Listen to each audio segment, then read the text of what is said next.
everybody, Jenny here. I'm back with another packing video, and I am getting ready to go for almost 3 weeks. This trip has two parts. The first part is I'm going to Nome, which is really exciting. I've never been there before. It's the last trip I'm doing as part of my book research for the Moon Guide to Alaska Cruise Ports. And so I'm doing that, and then I'm going to Anchorage to start my last two tours of the season. So I have been thinking a bit about packing for this because I am bringing some Trader Joe's items to a friend in Nome and a couple other things food related for that part of the trip. So I'm going to need to bring an extra bag, and I've spent some time trying to figure out, okay, what's the best way to do this? What I've decided to bring a second checked bag that I can then put into my first checked bag when I leave Nome. And then another benefit of that is while I'm on tour, I have some things that I'm bringing for Nome that I don't need for the rest of my trip, like my extra tough rubber boots. I don't normally bring those when I'm on tour. I don't normally bring them to Anchorage and Fairbanks and Denali at this time of year. I would to Southeast Alaska, but so that and like my rain pants and some other things that I'm not going to need, I can put those in the second bag and just leave them on the coach during my tours and not have to bring them into all these different hotels. And one of the reasons I wanted to mention that is this is also a strategy that you can use. I think you're more likely to be coming home with more things than you left with, the opposite of what I'm doing. But the same principle still applies. I am bringing this very lightweight duffel bag, and you could bring something like that, bring it in your other checked bag. And then if you buy more stuff and need to check a second bag, you can just whip it out and off you go. So basically the opposite of what I'm doing. And then because I'm doing that, I am going to split things up between the two bags, because if I just put the food things in the duffel bag, it won't be very full. So I need some other things in there to kind of pad it. So I'm going to put like my rubber boots and a couple of things like that in there, and hopefully that'll work. And then finally, I'm just going to have a personal item.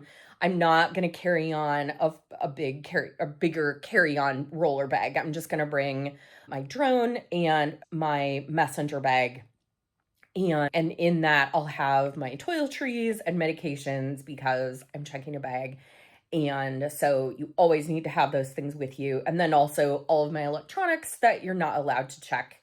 And I try to keep my electronics simple. I have backup battery for my phone, which is a really important thing to bring to Alaska, a laptop, a camera, a drone, in addition to my phone, and then also some like knitting stuff. But it's a pretty big messenger bag, and all of that will fit under the seat. So for me, if I'm checking a bag, then I don't want to deal with like putting stuff in the overhead bin. So I'm not doing that. I'll put everything I'm carrying on under my seat. Okay, let's see how all this goes. Okay, so I'm going to start. Everything is already packed. I'm going to pull it out and show it to you, and then I'll repack it with the time lapse. So this is my bag this is going to be everything that I'm going to keep with me the whole trip. And then this orange duffel is the one that I am going to put some things in along with the food and supplies that I am bringing to Nome. Okay, let's check it out. So I'm actually not going to pull out the things in these top couple pockets. I'll just tell you what they are. So this is things like some of my power cords. I mentioned I have to bring all the electronics in my carry-on bag, but some of the cords can stay in here. So stuff I'm not going to use on the plane. I've got some extra Ziplocs. I've got a few over-the-counter medications, a travel alarm, an extra mask, some tape that I use for something on tour. So that's what's going on in here. All right, let's dive into the meat of it. So like I said, this is almost a 3-week trip. I'll be on tour for 2 of those weeks, and then in Anchorage and Nome, and a couple of transition days in between. It's also, I should have talked about the time of year. This is an important time of year in most of Alaska because it's a transition. So late August is typically fall. When I'm recording this, which is on August 16th, it's actually quite hot in A lot of Alaska right now, much hotter than normal for this time of year, but I am anticipating, if you've watched any of these, I kind of ignore the forecast and think about what's normal for this time of year. And I'm going a lot of different places that have different weather.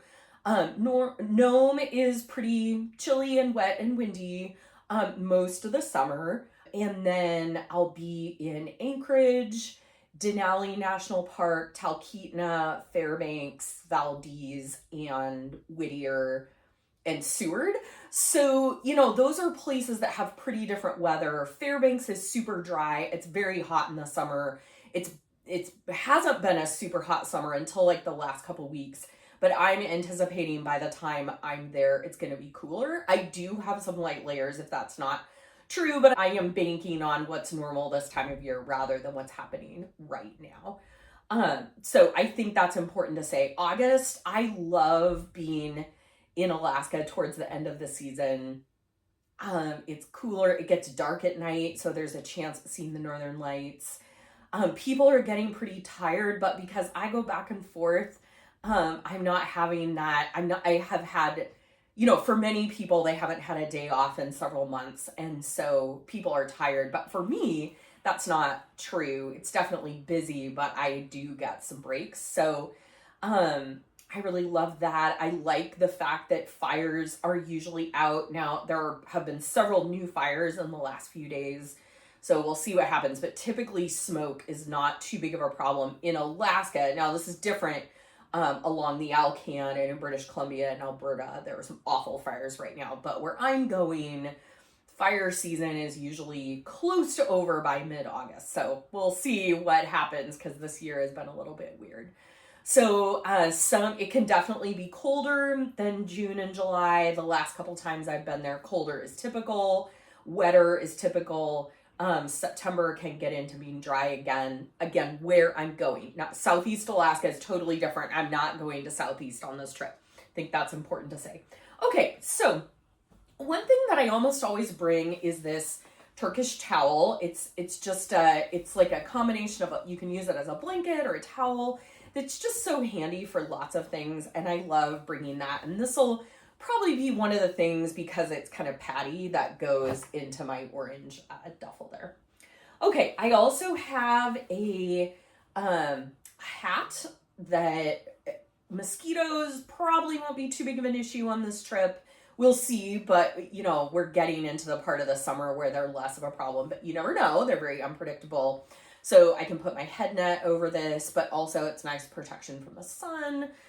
So that's a really nice thing to have. I've also got, I'm not bringing super warm clothes. Like for me, temperatures will probably be in the 50s and 60s, maybe the 40s. For me, that is not cold. And so I'm not bringing big, heavy layers because I don't need them at that temperature. But what I am bringing for a warmer layer is this fleece. It's a pretty thin fleece, but it's super warm. I can carry it around with me and throw it on under my rain jacket if it's chilly, or not with my rain jacket if it's not raining. All right. Another thing is my coffee cup that's insulated. I love this cup. I don't bring it in my carry-on because I don't drink coffee when I fly, so it can be in my checked bag and it's pretty indestructible. So that is great. Let's see, what else have I got? I know I'm doing this a little differently than I normally do. All right, so here's another warmer layer. You see me wear this before. I wear this all the time on tour.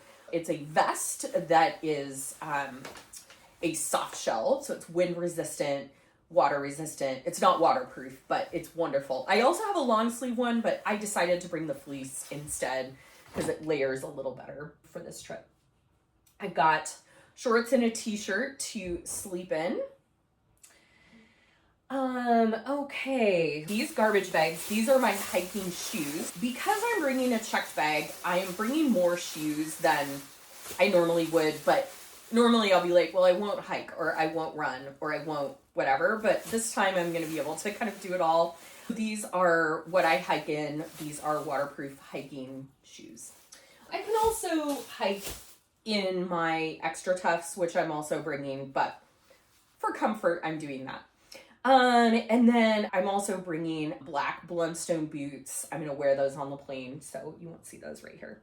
That's a couple other camera things. This is a tripod and a selfie stick for my 360 camera.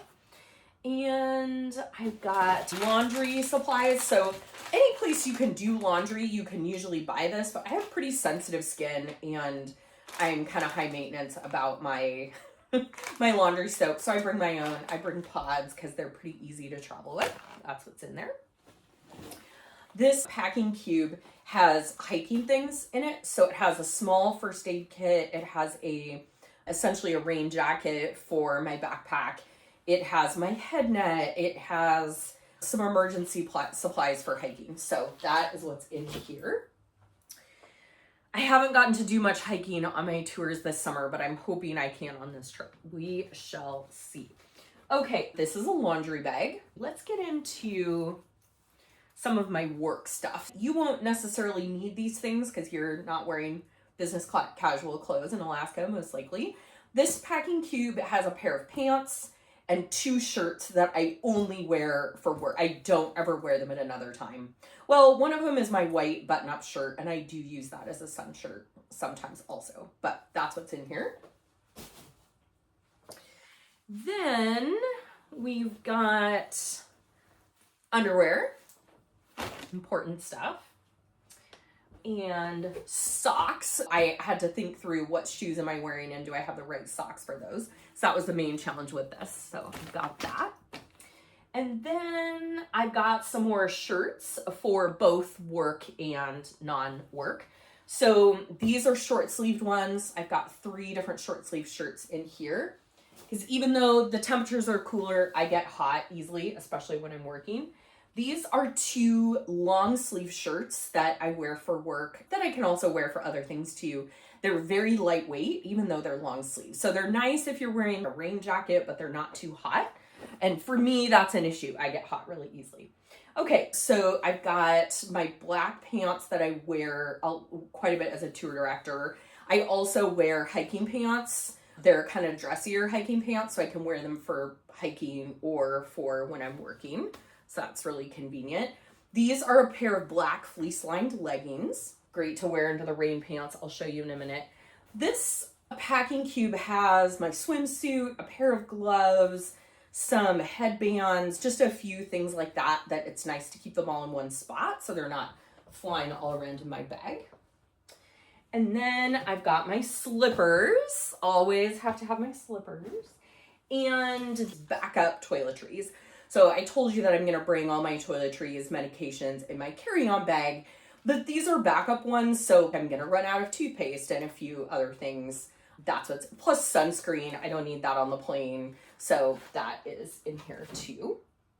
I've talked about these shirts before. I'm wearing a green one on the plane. They're from Ewer, which is a small company in Montana. Really amazing. And then I am bringing a sleeveless shirt for runs, hikes. If it's in the 60s, I'll be hot and I will need this. And you can laugh at me, and that's fine. Okay, one other really light pair of leggings and also another long sleeve shirt similar to the one that I'm currently wearing. And then my backpack. This is my travel lightweight backpack that basically lives in my suitcase.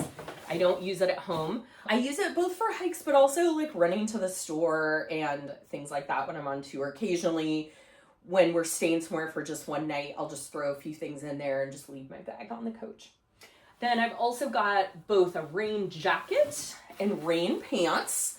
The rain jacket I wear all the time. Rain pants I don't wear as often. But especially while I'm in Nome, I'll be in some remote areas, might be wet, and I can just sit down, not worry about getting wet. And then I've got my rubber extra tough boots and a reusable bag, grocery bag, and a warm hat that I made. So these are my extra toughs. I'm probably going to move these into the orange duffel to kind of spread out the weight, because these are actually pretty heavy. They're like 4 pounds. It's a little too much for me to wear them on the plane. So that would be the way. If I needed to pack lighter, I would bring less of everything And then I would wear these on the plane, which I hate doing, but I have done it before, especially going to Southeast, that I do it a lot because it's a shorter flight. Okay, well, that's it. That's everything I'm bringing. And then, like I said, my personal item is going to have electronics, toiletries, medications, knitting. That's basically it. Okay, so let's get it all into the bag.